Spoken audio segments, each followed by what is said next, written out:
Did you know there were medieval battlefields where one armored rider hitting the right spot at the right second could flip the whole day? Not because of speeches, but because everyone around him understood what that rider could do up close? Today, I'm revealing the 10 deadliest knights who ever lived, ranked by battlefield results, fear factor, tactical impact, and the political shockwaves left behind.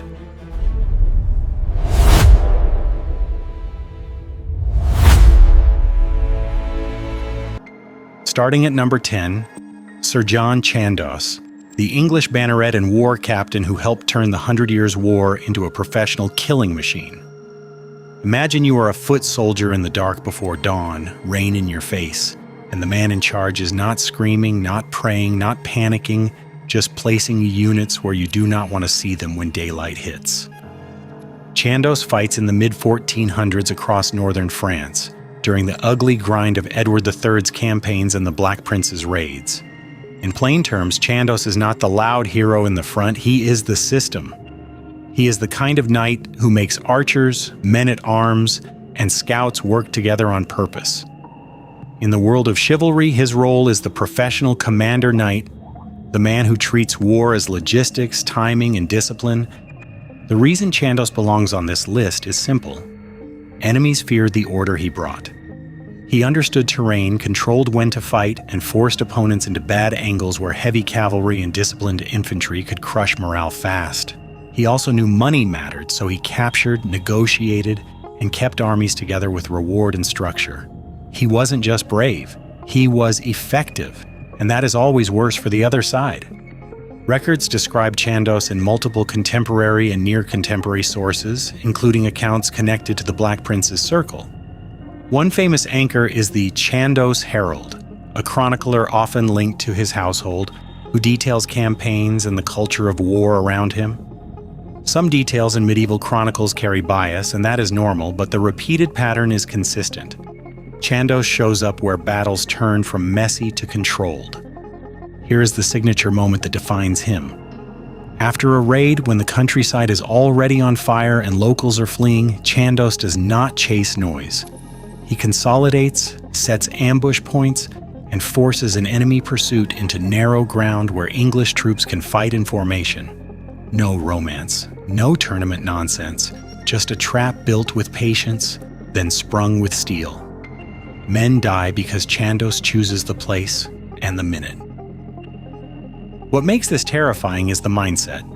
Chandos shows you that knight can mean battle manager, and that type of man spreads fear faster than a single great swing of a sword.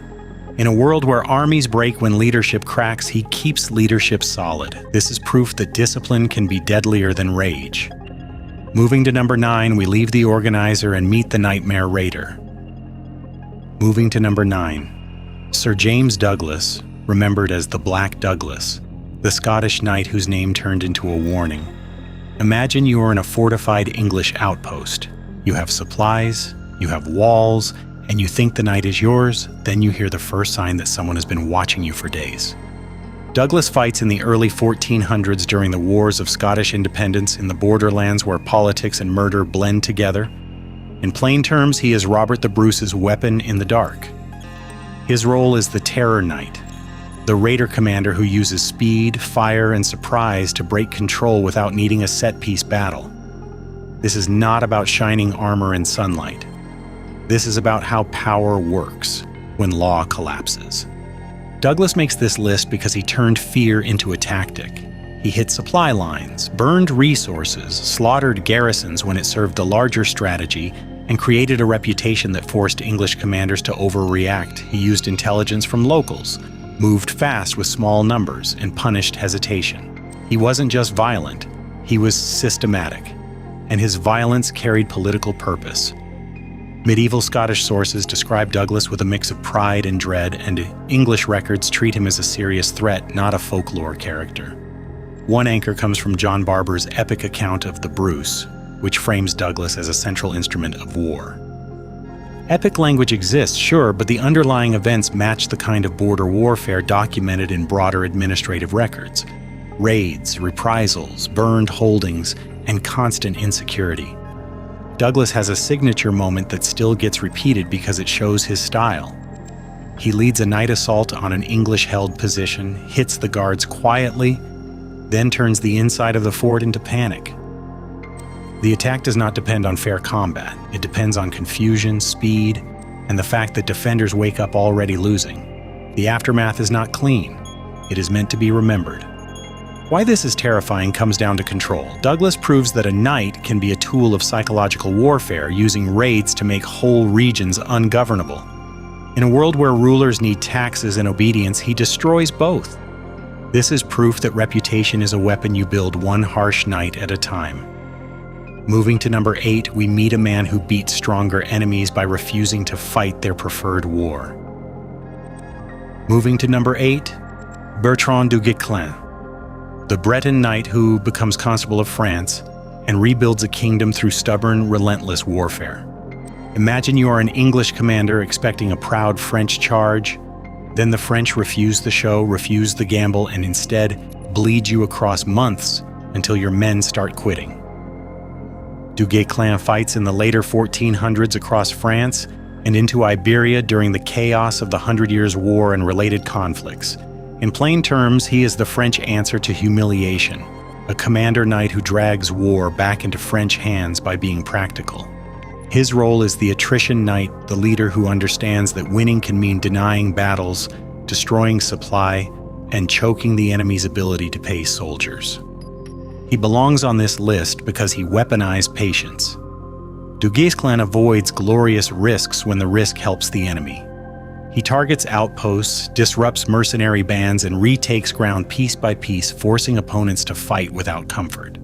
He also understands political violence, using his position to turn scattered resistance into a national machine. He wasn't just a fighter. He was state power in armor. Chroniclers describe du Guesclin's campaigns in detail, including poetic works and more formal accounts tied to royal administration. Some stories inflate personal feats, and sources disagree on certain episodes, but the anchor facts remain. He rises to the highest military office, he leads major operations, and his name becomes associated with France shifting from reactive to relentless. That kind of rise does not happen from luck alone. One signature moment defines him. After setbacks, he comes back and grinds down English positions by refusing to give them the decisive battlefield they want. He takes towns, he takes bridges, he isolates garrisons, and he forces withdrawals that do not look dramatic until you zoom out and realize the map has changed.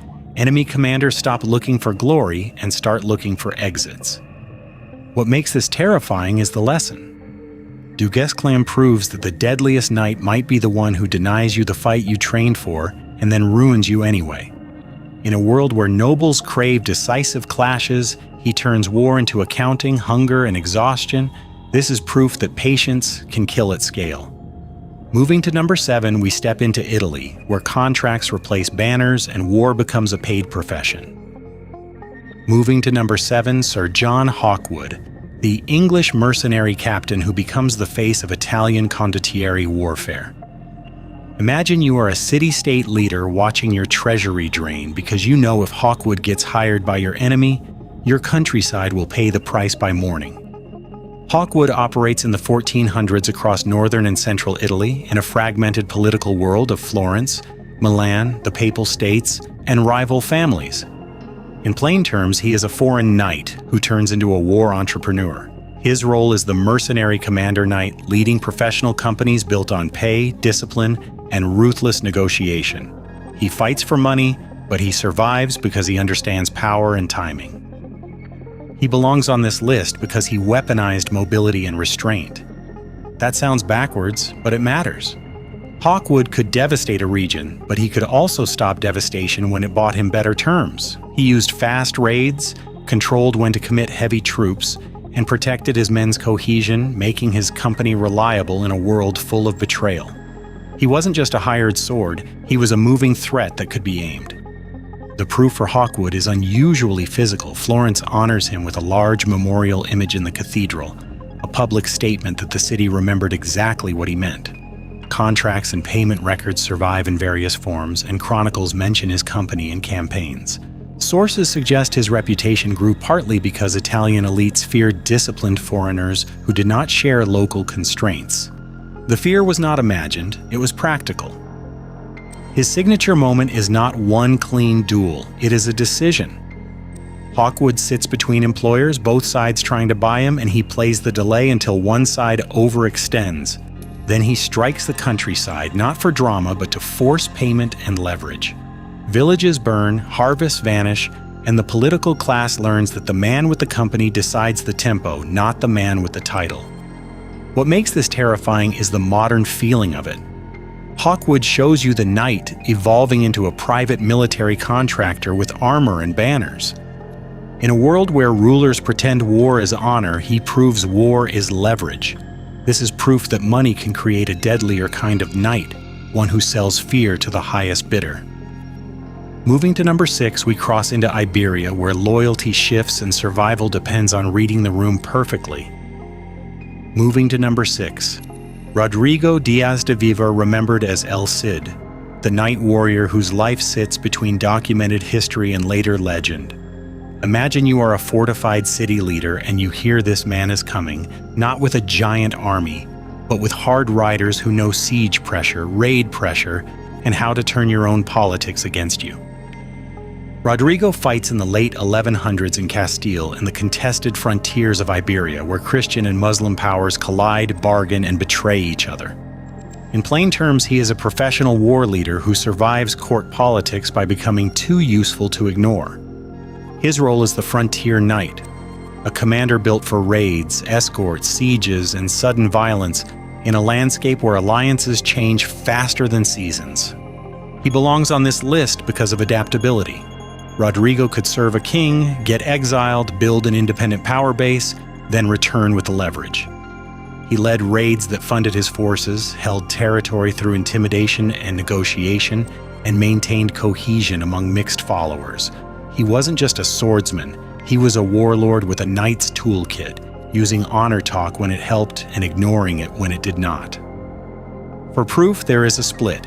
Later epic poetry turns him into a national symbol, while charters and records confirm pieces of his career, including his role in the conquest and rule of Valencia. Some details in the poem of the Cid are shaped for storytelling, and historians argue over specifics, but records describe a real military leader operating with enough autonomy to terrify enemies and unsettle allies. His signature moment is the taking and holding of Valencia. This is not a quick raid. This is sustained pressure, siege strategy, and the ability to keep men fed and loyal while the region suffers. Rodrigo turns a city into his anchor and builds power from it, forcing other leaders to negotiate with him whether they want to or not. The message is clear: he can take what he wants and keep it. What makes this terrifying is the blend of sword and politics. Rodrigo proves the deadliest knight might be the one who survives exile and comes back stronger because he learns how to operate without permission. In a world where kings expect obedience, he becomes a problem that cannot be solved cleanly. This is proof that independence can be a weapon. Moving to number 5, we meet a man who mastered violence in public arenas, then carried that skill into real war and real government. Moving to number 5, William Marshal, the knight who rises from minor status to regent of England with a reputation built in a world where tournaments were not safe games. Imagine you are riding into a tournament field and you realize this man is not there to look good. He is there to take you, your horse, your gear, and your pride, then do it again tomorrow. William Marshal lives through the late 1200s and early 1300s, moving through England, France, and the Angevin political orbit. In plain terms, he is a career knight who climbs by skill, discipline, and ruthless practicality. His role is the elite tournament and war knight, a man who treats combat as a profession that pays, and then turns that professional edge into political survival at the highest level.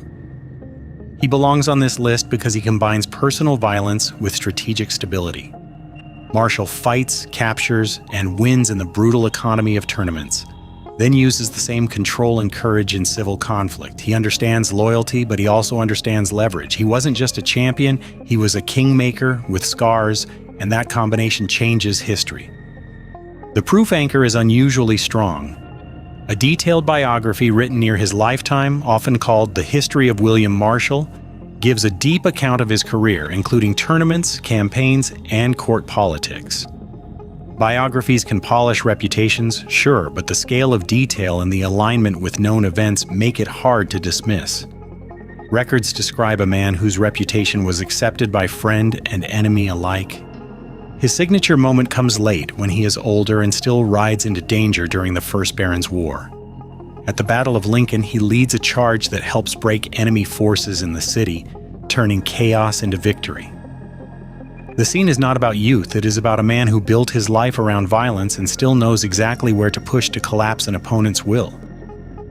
What makes this terrifying is the career arc. Marshal proves that a knight can be both the deadliest man in the yard and the deadliest man in the council chamber because he knows how force shapes decisions. In a world where nobles pretend politics is separate from war, he shows it is the same game. This is proof that competence can survive any regime. Moving to number 4, we enter the Italian Wars and meet a man whose personal combat reputation became a weapon used by entire armies. Moving to number 4, Pierre Terrail, Seigneur de Bayard, the French knight remembered for fearless frontline action in the Italian Wars. Imagine you are a tired infantryman watching a bridge choke with enemies, and one armored man decides to hold the crossing anyway because retreat will kill everyone behind him. Bayard fights in the late 1400s into the early 1500s, moving through northern Italy during the violent struggle between France, Spain, the Empire, and local powers. In plain terms, he is a noble warrior who lives in the era of gunpowder and pikes, where knights who refuse to adapt die fast. His role is the shock action knight, leading from the front, using discipline and physical courage to stabilize collapsing moments. He belongs on this list because he turned personal risk into battlefield effect. Bayard was not only brave, he chose the moments when bravery saved units and preserved morale. He fought in assaults, he covered retreats, and he executed raids that hit hard and fast. He wasn't just a symbol, he was a fixer, the man commanders leaned on when plans went wrong. The proof for Bayard comes through a famous biographical source often tied to a close companion, sometimes called the Loyal Serviteur, which describes his campaigns and actions. Biographical praise exists, and some episodes carry heroic framing, but multiple independent references place Bayard in major operations, and the consistent theme is his presence in high-risk tactical moments.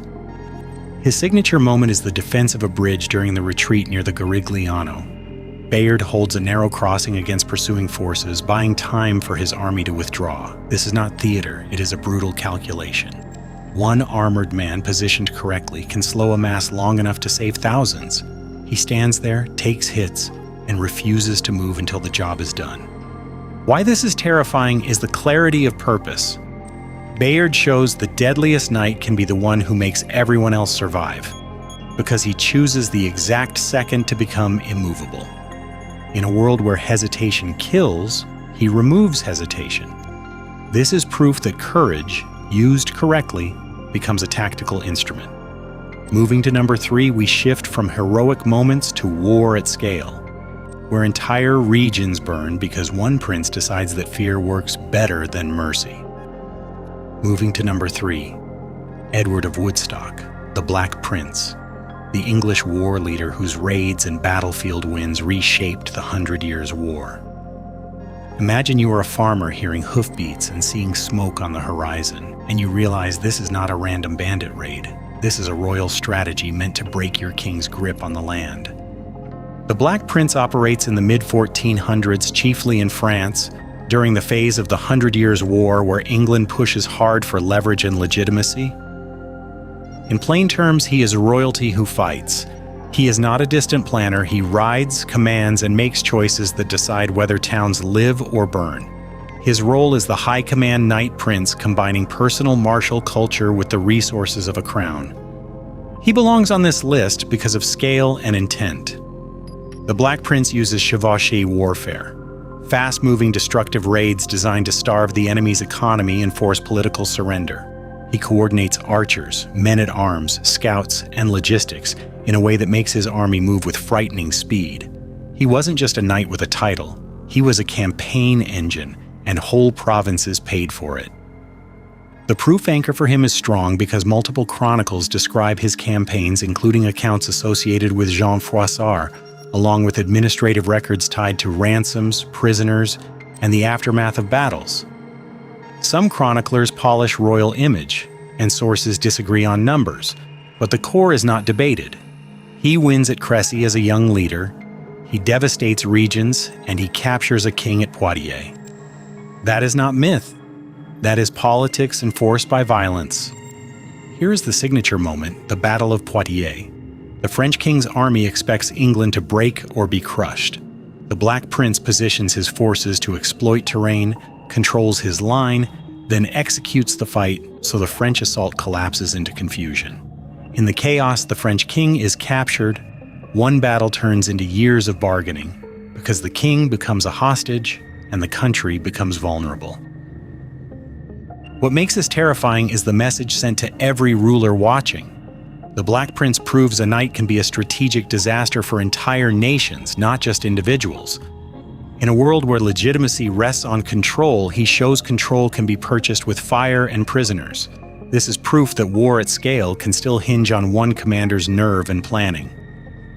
Moving to number 2, we leave France and England behind and walk into the First Crusade, where survival and betrayal sit side by side, and one Norman leader becomes a problem for everyone around him, including his allies. Moving to number 2, Bohemond of Taranto, the Norman prince warrior who turns the First Crusade into his own battlefield for power. Imagine you are marching toward a fortified city after months of hunger, and you realize one leader in your coalition is not just trying to reach a holy destination, he is building a personal kingdom in real time, and he will use your suffering to do it. Bohemond fights in the late 1100s, first against the Byzantine Empire and regional rivals, then in the crusading wars across Anatolia and the Levant. In plain terms, he is a Norman warlord molded in the harsh culture of conquest in southern Italy. He is a knightly aristocrat with the instincts of a predator. His role is the conquest knight prince, a commander whose goal is territory, authority, and the fear that keeps both. He belongs on this list because he combines brutality with political nerve. Bohemond understands siege warfare, understands how to manipulate alliances, and understands that holy war talk does not stop men from starving. He keeps his followers focused by promising plunder and land, then makes deals that shock rivals. He wasn't just leading a charge, he was running a takeover, and he did it inside a coalition that was supposed to share. The proof anchor for Bohemond sits in multiple sources, including Latin chronicles often grouped around the Gesta Francorum, and Byzantine accounts from Anna Komnene in the Alexiad, which views him with intense suspicion and detail. Sources disagree on motives and paint him differently depending on loyalty, but both sides treat him as dangerous. When enemies and allies both describe a man as a major threat, pay attention. His signature moment is Antioch. The Crusaders are trapped between a city they cannot easily take and relief forces closing in. Bohemond pushes a plan built on inside contact, timing, and ruthless execution. The city falls, then almost immediately the Crusaders are besieged in turn. In the chaos, Bohemond maneuvers to claim Antioch for himself, turning victory into a political fight inside the crusade. People die in the streets, people starve, and he still keeps his eyes on ownership. What makes this terrifying is the cold focus. Bohemond proves that the deadliest knight is sometimes the one who treats every shared cause as a tool. In a world where alliances are fragile, he exploits that fragility to build something permanent for himself. This is proof that conquest does not require a huge army if the leader understands timing, fear, and leverage.